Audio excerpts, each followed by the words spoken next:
Sir, ಈಗ ಬಾರ್ಗೆ permission ಕೊಟ್ಟಾಗಿದೆ. ಓನರ್ಗಳ ದಿಕ್ತಪ್ಸಿನೋ ಓನರ್ಗಳು ಗೊತ್ತಿದ್ದೋ ಯಾರೋ ಬೆಂಬಲ ಇದ್ದೇ ಮಾಡಿರೋಂಥದ್ದು. ಈಗ ಬಾರ್ ಮಾಲೀಕರು ಈಗ ಕೇಶವರಾಜಣ್ಣ ಅವ್ರು ಹೇಳ್ದಂಗೆ ಶಾಸಕರಿಗೆ ಆಪ್ತರು ಅಂತ ಹೇಳಿದ್ರು.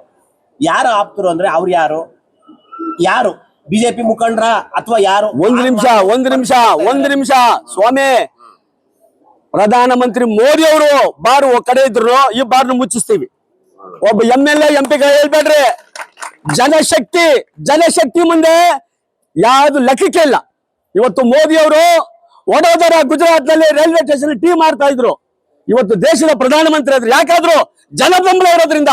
ಇವತ್ತು ನೀವು ಬಾರ್ ಪರವಾಗಿ ಯಾರ್ಯಾರು ಇದ್ರೆ ದಯವಿಟ್ಟು ಬರ್ರಿ, ಈಚೆ ಬರ್ಬೇಕು. ಮುಸುಕಿ ಹಾಕೊಂಡು ಒಳಗಡೆ ಇರೋದಲ್ಲ ಸ್ವಾಮಿ.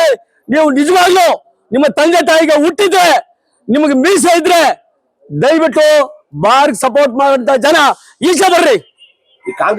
ಕಾಂಗ್ರೆಸ್ ಮುಖಂಡ್ರೆ ಬೆನ್ನು ನಿಂತ್ಕೊಂಡು ಮಾಡಿಸಿದ್ದಾರೆ ಅಂತ ಆರೋಪ. ಇಡೀ ರಾಜ್ಯದಲ್ಲಿ ದೇಶದಲ್ಲಿ ಇರ್ತಕ್ಕಂಥ ಎಲ್ಲ ರಾಜಕೀಯ ಪಕ್ಷಗಳು ಒಂದಾಗಿ ಬಾರ್ ಓಪನ್ ಮಾಡಿಸ್ಲಿ, ನಾವು ಮುಚ್ಚಿಸ್ತೀವಿ. ನೀವೇನು ಆತ್ಮಹತ್ಯೆ ಮಾಡ್ಕೊಳ್ತೀರಿ ಅಂದ್ರೆ? ಅವ್ರು ಖಂಡಿತವಾಗ್ಲು ಈ ಬಾರ್ ಮುಚ್ಚತಾ ಇದ್ರೆ, ಬಿಲ್ಡಿಂಗ್ ಹೊರಸ್ತಾ ಇದ್ರೆ. ಈಗ ಪರ್ಮಿಷನ್ ಕೊಟ್ಟಾಗಿದೆ ಸರ್. ಕೊಡ್ಲಿ ಸ್ವಾಮಿ. ಸರ್ಕಾರ ಏನ್ ಸ್ವಾಮಿ, ಏರ್ ಕಂಡೀಷನ್ ಸೀಟಲ್ಲಿ ಕೂತ್ಕೊಂಡು ರೂಮಲ್ಲಿ ಕೂತ್ಕೊಂಡು ಸೈನ್ ಹಾಕ್ತಾರೆ. ಆದ್ರೆ ಇಲ್ಲಿರ್ತಕ್ಕಂಥ ಜನ ಒಪ್ಬೇಕು. ನಾಳೆ ಬೆಳಿಗ್ಗೆ ಸಿಂಗನಾಯಕರಲ್ಲಿ ವಿಶ್ವನಾಥ್ ಮನೆ ಮುಂದೆ ಲೈಸೆನ್ಸ್ ಕೊಡ್ತಾರೆ. ಒಪ್ಪಿಡ್ತಾರೆ ವಿಶ್ವನಾಥ್. ನಿಮ್ಮನೆ ಹೆಣ್ಮಕ್ಳು, ನಿಮ್ಮನೆ ಹೆಂಗಸರೆಲ್ಲ ಸುರಕ್ಷಿತವಾಗಿರ್ಬೇಕು. ಇಲ್ಲಿರ್ತಕ್ಕಂಥ ಕಾಮಾಕ್ಷ ಮಲ್ಲಿ ಇರ್ತಕ್ಕಂಥ ಹೆಣ್ಮಕ್ಳು ಬೀದಿಗೆ ಬಿಟ್ಬಿಡ್ತೀರಾ? ಇಲ್ಲಿ ಕುಡಿದು ರಸ್ತೆಯಲ್ಲಿ ಜಗಳ ನೀವು ದಿನ ಬರ್ತೀರಾ? ಇಲ್ಲಿರ್ತಕ್ಕಂಥ ಜನನೇ ಇಲ್ಲಿ ಈ ಏರಿಯಾ ರಕ್ಷಣೆ ಮಾಡ್ಬೇಕು.